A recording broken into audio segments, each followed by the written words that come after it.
Čus, jmenuji se Maxim Vylídal a po dlouhé době natáčím video. Nenatáčel jsem z toho důvodu, bo mě bolelo v krku a včera jsem nemohl mluvit. Jelikož chtěl jsem to dohnat, tak jsem točím tady to video a jestli se vám bude líbit, tak dejte aspoň jeden like nebo odběr, nebo sdílejte.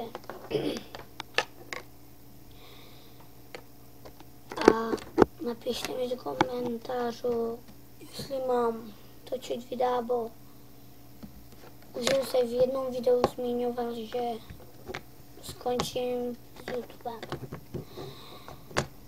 A už za chvíli budu asi končit. A napište mi do komentářů, jestli mám skončit, anebo ještě něco natočit, poslední video. Jestli chcete víc video, tak mi napište, abych natočil víc video.